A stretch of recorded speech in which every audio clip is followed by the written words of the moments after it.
Yes, good morning. Maglakad sana ako guys, pero parang gusto kong sumakay ng bus.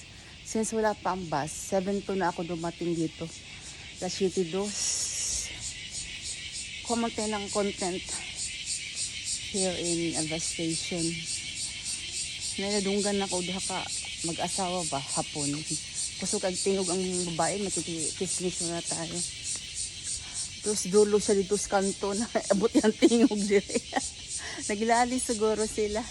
Ganyan naman, mayroon ding hindi pa pang kaunawaan sa mag-asawa, no? Nag-uusap, ang laki ng boses. Siguro na parang inainis yung babae. Ayan, no? Dito, upo tayo dito. Pag may tao na dyan, may pila na yan. Wala pa naman tao, maaga.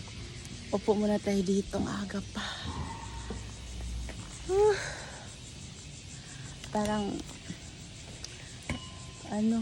Sabado kasi kaya parang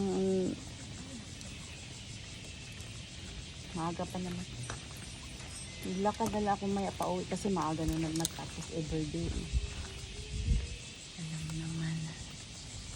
Meron akong followers sa YouTube guys. Pagka pinakita ko yung paa ko, yung mga tungkol sa paa. Sabi niya dapat daw ganito ganyan, pinapakita ko yung paa ko.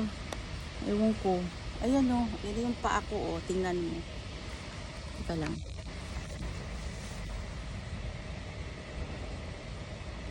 Ayan. Yung aking paa. Nagko-comment siya tungkol sa paa ba? Sa paa ko kasi sabi ko yung paa ko parating napapaltusan kaya nakamidyas ako. Hindi sanay walang medyas. Kahit nilabas ko na yung daliri ko dati nakaraan kasi parating napapaltusan. Hindi sanay mag-chinilas nga. Paltusan tapos maging kalyo, makubaran ba sa Bisaya pa. Kaya pag summer, lalabas tayo ng mga daliri o ng paa. Walang saplot. May saplot man, ganito lang. Pag maraming lakad dyan guys, papaltusan yan eh. Hindi na nga ako nagpapa-spa ang mahal, isang lapad. With pedicure na yun ah. Tapos kukuskusin naman spa. Sinihilod tapos tinatanggal yung kalyo. Tapos nilagyan ng lotion. Sinashampoo, minamasahe. Our topic for today is may paa. Ang init guys, yung gangis ba? Alam yung gangis sa Bisaya? Ingay na naman. Pagtungtong ng, ito lang buwan na to, lagpas na tayo ng 15 dias eh. More than 15 days.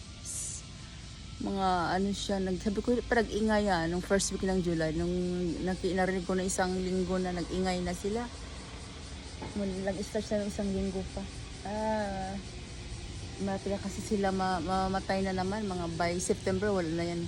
August grabe pang ingay niyan tapos siguro may mga na yan mga tamago na ba ang ibig sabihin itlog na yan para sa sunod na naman nila nga generation na anak nila. Ay Diyos ko, bless me God, bless me Lord, bless us all. God bless us all, amen, hallelujah, bye bye, thanks for watching, thanks for my new followers guys. Yung hindi pa pala before I end my video pala, hindi pa nakapag-iwan ng bakas. Bisita kayo guys, malit pa lang bahay ko doon. Bye bye, thanks for watching again. See you next time in the video.